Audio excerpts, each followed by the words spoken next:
Welcome to FreeMMOStation. I'm Skylight, and today we're going to give you a first impression of a new chaotic crafting vehicular combat game called Crossout. FreeMMOStation.com.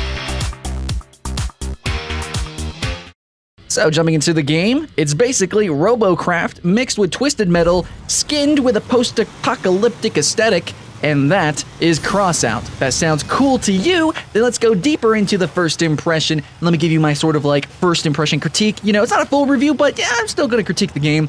Alright, so graphic-wise, it's not like the prettiest game ever, but as a free-to-play game, it sits exactly where you want it to sit. You know, it runs really well, and yet at the same time, it looks really good too. Now, what you're watching is on a i7/GTX 970. Okay, so I got some good gear in my machine, so it's running really great, and it looks good. However, as a PC gamer, and as, you know, as a PC game, I would appreciate if they had more options for post-processing and making it prettier, but as free-to-play games generally go, they want to focus on making the game runnable, and it completely runs. Absolutely, it is runnable, even though maybe you're looking at it and it kind of may look like it's kind of outside of your specs for your machine. Trust me, it probably will run. Now, I don't know if it's going to consistently stay like this. There might be a patch that breaks it, the servers, you know, the latency and everything. My experience, though, so far, as first impressions, was it's actually really, really good. And that's counting, you know, server instability and stuff like that. The netcode seems pretty freaking decent, and the type of game that it is, you don't need the best internet, you don't need the best machine, even if you're not running it at 60 FPS or on, you know, high definition. Like, you can have it on low definition, you can play this game on, like, the lowest graphic settings, and you're still gonna functionally be able to play the game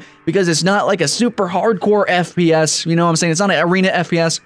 It's a vehicular combat game, which means most of the gameplay is focused on the skill, you know, the knowledge of you actually strategically building your machine, and then when you get into the game, you mechanically fulfilling the role of your machine. So if you've got a tank with a very slow, sort of like hard-hitting weapon that you need to hit every shot, and you want to play as a sniper, yeah, you do need to actually aim your shots and, you know, actually land them, but for the most part, it's pretty easy, it's a no-brainer, but I think there are some differences in where you want to hit different vehicles. So, like, if you want to hit them in the back, it does more damage sometimes. It depends on where their armor plates are, and you can blow up certain wheels to make people kind of maneuver differently. Maybe, like, if you want to shoot the back wheels so a fast vehicle isn't as fast as anymore, or something like that, you know.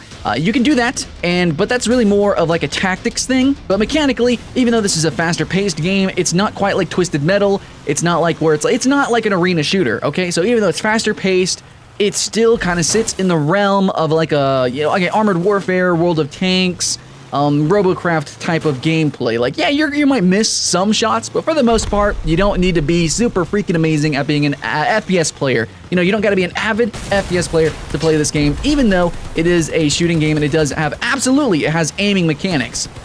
Now, so far, I haven't seen many physical interactions with different, kind of different shots, I guess you could say. I don't know if I'd call them like bullets or like, I don't know what to call them, because in all these different games, they have all these different technologies, but basically, I'm just gonna say shots, okay? So, you don't have any, I didn't see any, like, mortar lobs. I didn't see too many overall skill shots. You know, for the most part, everything was point and click, and I only got to play as machine guns. So, I just want to say, reiterate, it's gonna feel kind of a lot like Robocraft in the early days, and almost, I mean, a little bit more action-based than World of Tanks, but yeah, at the same time, still kind of like World of Tanks, where you just kind of point and click, and it's not too difficult.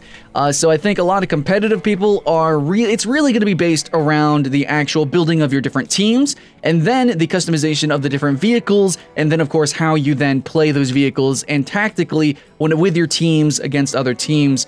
So if you're just coming into this game, you just want to have a fast and furious gameplay, kind of like Twisted Metal, it's not quite that kind of game. It does sit in between sort of like World of Tanks and Twisted Metal. So I just kind of want to elucidate that and explain that, what kind of game it is. Because I don't know if you can quite tell from just watching, but the gameplay, the game feel overall, is slower paced than Twisted Metal, but definitely much faster paced than World of Tanks. Okay, so I think that this niche hasn't really truly been explored, but I will say that it is very similar to Robocraft in the way that you customize your vehicles. It's not quite as, it's not as crazy, okay? Robocraft, you can make some ridiculous things, especially with all the updates that they did, you know, with like walkers and of course all the flying different, you know, vehicles they can have there. You can even have jumping, gliding vehicles. Like, Robocraft is ridiculous and crazy. This game, more down to earth, and I mean that literally. So far, all the vehicles are terrestrial. So you have hot rod type of vehicles, you got tank type of vehicles, you kind of have like trucks and vans. They kind of sit in the middle. They're not super fast, they're not super slow or tanky like a tank, but you know, they're right in the middle. Yeah, you have all those different kind of vehicles, but they are terrestrial, okay? And you do have the customization, kind of like Robocraft, but it is a little bit more grounded, right? Like you can only slot certain pieces in certain spaces. Now, there's still a huge amount of creativity, and I will lob it into the genre that is Robocraft with the whole, like, crafting, creating kind of thing going on, but it's not, you can't be quite as creative, but at the same time, it is still a little bit more faster paced, but at the same time, it's still all terrestrial at the moment. But because of that, because the balance is around the whole terrestrial gameplay and combat, hopefully we can get some really cool weapons added into the game, like I said, with mortars. I don't know if we can get some missiles, guided missiles. I don't know. We really need those kind of things to make this game, like, you know, actually super amazing. But right now, it just has the potential. Right now, it's definitely a cool game, and I could see it being pretty popular. I could see it being cool and fun, but is it going to be to the quality of Robocraft? We'll have to see, because then again, Robocraft is only where it is now because of its consistent and constant updates, which is why we love free-to-play games, isn't it, guys? So in a game that is focused on crafting vehicles, of course, we are going to be expecting lots of new things to craft on our vehicles and new templates and stuff like that. Now, let's talk about the actual crafting as the gameplay plays in the background for you guys. The crafting is, this is going to be up for debate if it's good or bad. So the game has an inventory thing that's kind of like an auction house. Like you can buy things from an auction house and you can have orders. And so this plays into crafting because you can actually craft things and then sell them. So like if you can only craft, like if you've only researched certain things for a certain faction, which we're going to go over later, you can then, if you don't want to put that on your vehicle and maybe you want something from another faction but you don't have it unlocked, you can sell that thing and then so you can afford to buy the other thing from the other faction potentially, and then you can slap it on your vehicle. So there's almost like an MMO sort of marketplace economy thing going on, I think. I'm not exactly sure the balance of that, but this all plays into crafting, and which could be negative because to actually craft things, say like you want a new freaking machine gun, you craft the machine gun and there's actually, it's time gated. Yeah, so if you guys play mobile games, you kind of know what I'm talking about, especially Clash of Clans. Whenever you go to build a building, or in this game, any sort of material, you know, an actual like machine gun, it's going to take a certain amount of time. Now, early stuff, it's like seconds, literally seconds. Later on, it's minutes, and I have no idea how long it can get. If anything is over a single day, that's going to make me uncomfortable. I think waiting over a single day is kind of weird. I don't know, it kind of works in Warframe because of the type of game that Warframe is. I still don't agree with it. I don't like it. It's a way for free-to-play games to get money when really I feel like they should be focusing on cosmetics and stuff like that, which this game does. It appears to have cosmetic stuff. There's different templates for vehicles as well, different colors, and I'm sure they're going to add different skins. And I feel like companies should focus on that kind of stuff. You know, the stuff that's like tangible and actually makes an impact in-game. Non-pay-to-win impact, but you know, a cosmetic aesthetic impact. Like, oh man, that dude has like freaking like gold trails. Like, whoa, his rims are gold or shiny or rainbow or whatever. I don't know. Stuff like that I think is really cool, but instead it kind of allows them, I guess it allows developers to be kind of lazy in a way.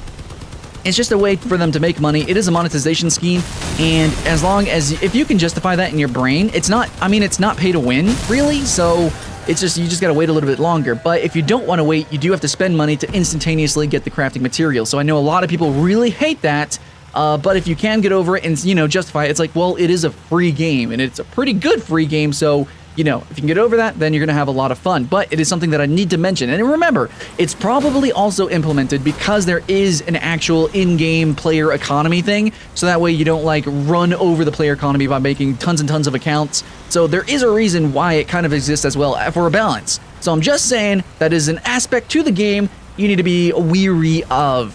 But I still think it's pretty neat that they do have the player economy. The crafting is the way it is. Now, to actually craft things, you need to play matches, or there's also Pve Raids. It's sort of like, it's like little Pve arenas. They have unique game modes, I believe, within these arenas, and they're pretty fun. And you just kind of sit there and grind in those, and you kind of learn the mechanics, and you kind of test drive your vehicle. In a way, it's kind of like a glorified tutorial, but that's still kind of fun. Who knows what they could do with that, with expansions and stuff like that.